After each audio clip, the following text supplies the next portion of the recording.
జేసీ ప్రభాకర్ రెడ్డి బహిరంగంగా రాష్ట్రంలోని ఐఏఎస్లు, ఐపీఎస్లను దూషిస్తుంటే చంద్రబాబు ఏం చేస్తూ ఉన్నారని తాడిపత్రి మాజీ ఎమ్మెల్యే కేతిరెడ్డి పెద్దారెడ్డి ప్రశ్నించారు. తాడిపత్రి ఘటనపై ఇవాళ జిల్లాలోని వైసీపీ నాయకులతో కలిసి ఆయన ఎస్పీని కలిశారు. 2 రోజుల క్రితం జరిగిన సంఘటన గురించి ఎస్పీ దృష్టికి తీసుకెళ్లారు. తాను తాడిపత్రిలోకి ఎందుకు వెళ్లకూడదని చెప్పాలన్నారు.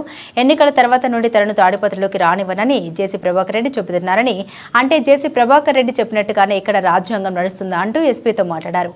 నన్ను తాడిపత్రిలోకి వెళ్లేందుకు అనుమతి ఇవ్వాలని ఆయన విజ్ఞప్తి చేశారు. ఈ సంఘటనపై ఎస్పీ త్వరలోనే అన్ని అంశాలు చెబుతారన్నారు. ఈ సందర్భంగా మాజీ ఎమ్మెల్యే పెద్దారెడ్డి మాట్లాడుతూ, రాష్ట్రంలో గతంలో ఎప్పుడూ లేని విధంగా పోలీసు అధికారులను, ఐఏఎస్లను కూడా బెదిరిస్తూ ఉంటే ఇక్కడ రాజ్యాంగం ఉందా లేదా అన్నది అర్థం కావడం లేదని, చంద్రబాబు వీటిని సమర్థిస్తున్నారని ఆయన ప్రశ్నించారు. తాడిపత్రిలో ఏమైనా ప్రత్యేకమైన పరిస్థితులు ఉన్నాయో చంద్రబాబు చెప్పాలన్నారు.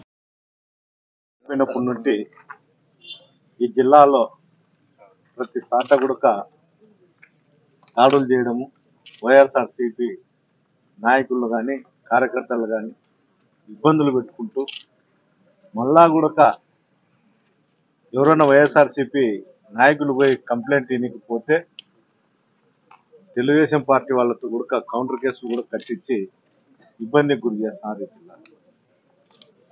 ఈ విధంగా ప్రతి సాట గుడక నిన్న కూడా తాడిపత్రిలో కూడా వాళ్ళే కూడా మురళీప్రసాద్ రెడ్డి ఇంటి పైన దాడి చేసి అడ్డు రఫీ అనే అతని కూడా కొట్టి మళ్ళా కూడా వాళ్ళ మీదనే కూడా కేసులు పెట్టడం జరిగింది.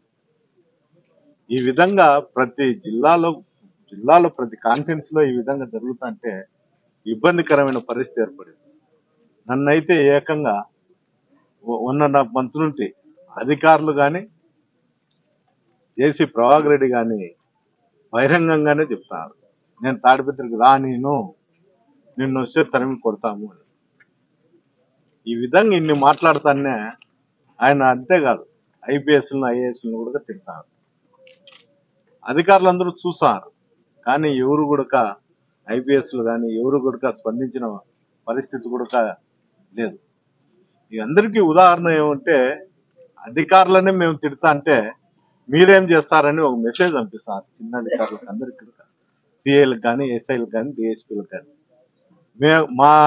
మేము ఐపీఎస్ని మేము తిడతాండము, ఏమైనా చేయగలుగుతాం, క్రైమ్ చేస్తామని కూడా అతను బహిరంగంగానే చెప్పినాడు.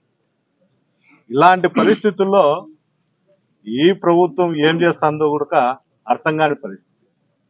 ఈ విధంగా జరుగుతానే కూడా నేను చాలా సార్లు గతంలో ఉండేటువంటి ఎస్పీలు కానీ ఇప్పుడుండే ఎస్పీ గారిని కూడా అందరం కలిసి, అంటే ఇక్కడ ఉన్నటువంటి మాజీ శాసనసభ్యులు అందరూ కూడా పోయి ఆయన అడగడం జరిగింది. నన్ను తాడిపత్రికి పంపించకపోతే జిల్లా నాయకులు అంతా కలిసి మేము తాడిపత్రిలోకి విడిచిపెట్టి వస్తామని కూడా చెప్పడం జరిగింది. అందువలన ఆయన కూడా ఎస్పీ గారు స్పందించినారు. తొందరలోనే మా నిర్ణయం తెలియజేస్తామని చెప్పడం జరిగింది. ఆయన నిర్ణయం తర్వాతనే కూడా ఏదన్నా కానీ మా చర్యలు